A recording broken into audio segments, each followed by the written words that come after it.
All right, we have the Desert Dunes tournament. This is going to be at the Jamal Dunes, and I'm in the practice session. This is at, if you go to Golf Clash Notebook, it's under Dreaded Dunes, and it's going to be holes 1 through 9, just as it is in Golf Clash Notebook. So let's check out hole number 1. So there are several ways that you can go with this. You can, you can, and let's talk about going for it first. You can try and get up through this gap and try and get up into this area. It is possible. A lot of times I found that I've been down in this area right here and it's still a makeable shot, but sometimes you'll get into an area where those trees are in the way. And it's very easy to end up in this sand or this sand over here. You can still get up even if you end up epic failing here depending on your recovery clubs, but you're going to need to bring out a big ball in order to get up in there, especially if we have any headwind. So if we got tailwind, you may be able to get away with a smaller ball, but it's going to depend on your clubs. The way to play it really, if, for consistency, is to go right here. So you can get there. It's not going to matter whether we have headwind, tailwind, but getting into this area, the difficulty here is it's very easy to bleed off into the rough. And you still get a great shot even if you're in the rough right there, but ideally we want to end up in the fairway so that we have this shot over and over and over again. Now, if I remember correctly, there was a wind adjustment that we were doing here, and I can't remember what it was, but it was somewhere in the 10%.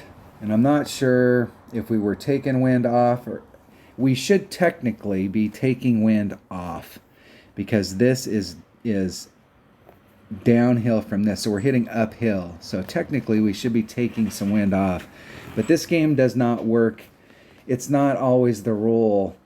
You would think that it would always be correct, where if we're hitting uphill we should be taking a little bit of wind off, and if we're hitting downhill we're always adding wind on, but it's not always the case.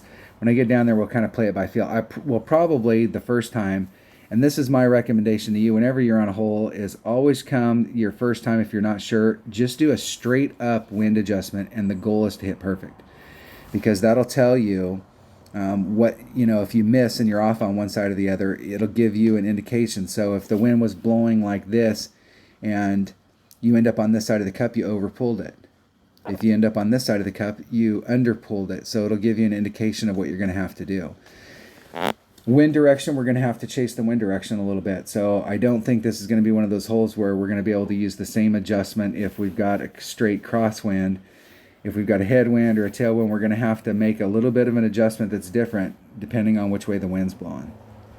The trick here is to get the top spin right so you don't bleed off into the rough. Now, I think the last time I was here, and you can use any ball on this, but on these holes right here, if you've got a low wind ball, it might not be a bad deal. We'll have to see what I'm going to take. We'll take a katana and see what we can get going down there. It seems like I took a quarterback and a rock, and that it wasn't quite enough club. But let's think here. Let me take.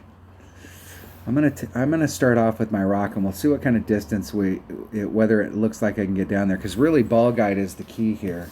Trying to get down into that area. Let me pick a katana. And we'll go check it out and see if we can we'll enter the practice and we'll play hole number 1. There are several of the holes that are going to be in this tournament. There's multiple ways to play them. This hole right here, I'm always a fan of trying to get on a one, but this hole right here is one of those ones that you've got to do an overpowered shot with a big ball to try and get up in that area. I may shoot this hole twice just so we'll take a look at it. My deal is that I always want to go for it on these par 4s. If there's a way to get on, I'm always keen on trying to get on. So my opponent's got a 4 power ball and a Thor's hammer. And you can see you're going to have to use overpower. And I think with a headwind, it's just going to kill it too much and just complicate that issue. The way that the course is down here with all those little moguls is sometimes your ball guide, it's undulating, and so your ball guide's not following.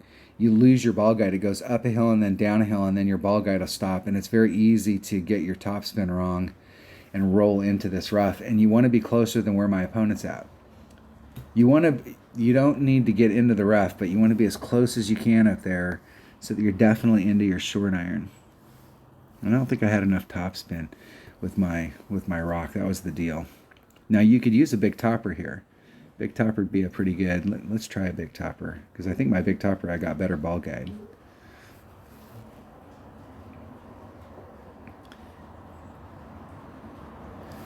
We'll try almost all the topspin. See how that might be too much. We'll check it out. We'll try it from right there. No overpowered. Let's just see where it goes. Hitting it perfect. Let's see if we can get closer than my opponent and how much my ball guide is. And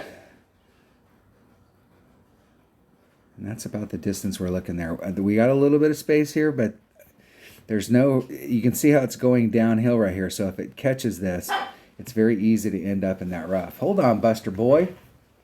Buster wanted to get on video. We got two dogs in the studio audience. We got Buster and Itsy Bitsy. I'm going to bring out my trusty dusty calculator here. We'll see. We'll see what we got.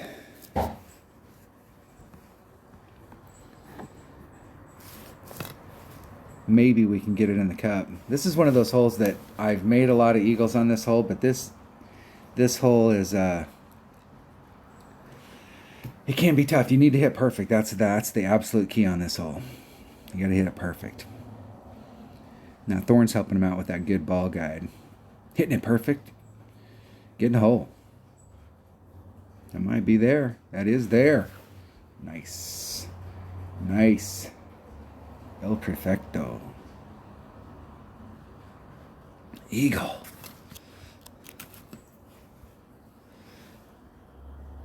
See where I'm at in my club. Well, there's man. And there's max. So I'm about mid club. Mid club, I'm going to play at 1.4 per ring. I want to put just a titch of backspin.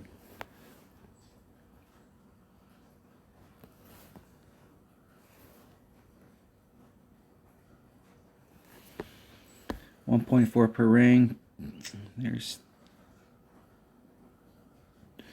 what is that? 2.3 divided by 1.4 is about 1.64 rings. There's 1.564. That's just a straight up adjustment. Hitting it perfect. And this will give us an indication of what kind of, where we're at. So I came in, I was pointing right at the flagpole. I came in on the left hand side. So maybe a slight adjustment. Maybe just setting up on, if you've got that kind of wind, just setting up on the edge of the right hand side of the cup. It's a draw. All right, so that was hole number 1 of the Desert Dunes tournament, which is going to start up next week. It's on the Dreaded Dunes or Jamal Dunes. Thanks for watching.